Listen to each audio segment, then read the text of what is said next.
இந்த வீடியோக்குள்ள போறதுக்கு முன்னாடி நம்ம சேனலை சப்ஸ்கிரைப் பண்ணாதவங்க சப்ஸ்கிரைப் பண்ணிடுங்க. பக்கத்துல இருக்க பெல் பட்டனையும் கிளிக் பண்ணிக்கோங்க.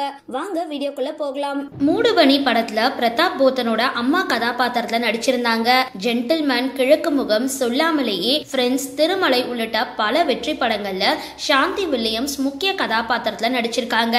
இன்றைய காலகட்டத்துல சீரியல்கள் அதிகமா ஒளிபரப்பானாலும் சமூக வலைதளங்கள்ல தாக்கம் இல்லாம 90கள்ல வெளியான சீரியல்களுக்கும் அதுல நடிச்ச நடிகர் நடிகைகளுக்கும் இன்னைக்கு ரசிகர்கள் மத்தியில வரவேற்பு இருந்துட்டு வருது. அந்த வகையில 90s கிட்ஸ்களுக்கு ரொம்பவே பிடிச்ச சீரியல்கள்ல ஒன்னான மெட்டி ஒலி சீரியல்ல ராஜம்மா அப்படின்ற கதாபாத்திரத்துல கலக்கி ரசிகர்கள் மத்தியில வரவேற்பு பெற்ற நடிகை சாந்தி வில்லியம்ஸ் பத்தி இந்த வீடியோல பார்க்கலாம். தமிழ்நாடோட கோயம்புத்தூர்ல பிறந்த இவங்க 1970ஆம் ஆண்டு சிவாஜி நடிப்புல வெளியாக வியட்நாம் வீடு அப்படின்ற படம் மூலமா தமிழ் சினிமால அறிமுகமானாங்க.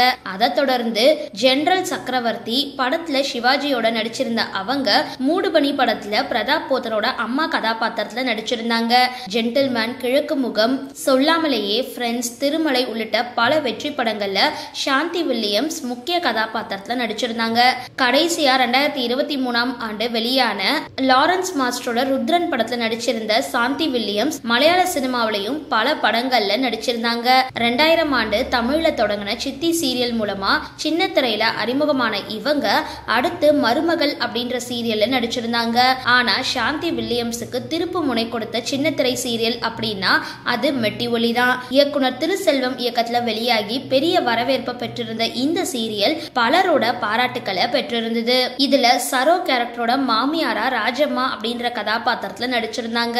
சற்று வில்லத்தனம் கலந்த கேரக்டர் தான் அப்படின்னாலும் கூட மெட்டி ஒலி சீரியல் சாந்தி வில்லியம்ஸுக்கு பெரிய வரவேற்பையும் பாராட்டுகளையும் பெற்று கொடுத்திருந்தது.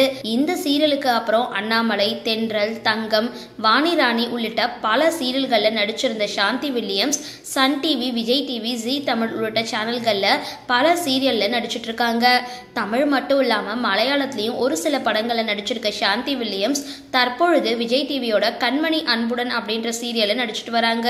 தமிழ் மற்றும் மலையாள திரைப்படம் மற்றும் சீரியல்கள்ல நடிச்சு பிரபலமான ஒரு இந்திய நடிகையா வலம் வர நடிகை சாந்தி வில்லியம்ஸ் தன்னோட 12 வயசுல குழந்தை நட்சத்திரமா தன்னோட வாழ்க்கையை தொடங்கினாங்க. திரைப்படங்கள் மற்றும் சீரியல்கள்ல துணை மற்றும் 2ஆம் கதாநாயகியா நடிச்சிருந்தாங்க. தமிழ்ல பல படங்கள்ல இவங்க நடிச்சிருந்தாலும் ஹீரோயினா இவங்க நடிக்கல. முக்கியத்துவம் வாய்ந்த கேரக்டர் மற்றும் இளம் வயதிலேயே வயதான கேரக்டர்ல நடிச்சிருந்தவங்க. பாபநாசம் படத்துல கௌதமியோட அம்மா கதாபாத்திரத்தில் நடிச்ச இவங்க விஜயகாந்தோட நரசிம்மா படத்துல நாயகியோட அம்மா கதாபாத்திரத்தில் நடிச்சிருந்தது குறிப்பிடத்தக்கது. சரி, இந்த வீடியோ பத்தின உங்களோட கருத்துக்களை கீழே கமெண்ட் பாக்ஸ்ல போஸ்ட் பண்ணுங்க. வீடியோ பிடிச்சிருந்தா லைக் பண்ணுங்க, ஷேர் பண்ணுங்க, மறக்காம டிபி காபி சேனலை சப்ஸ்கிரைப் பண்ணுங்க.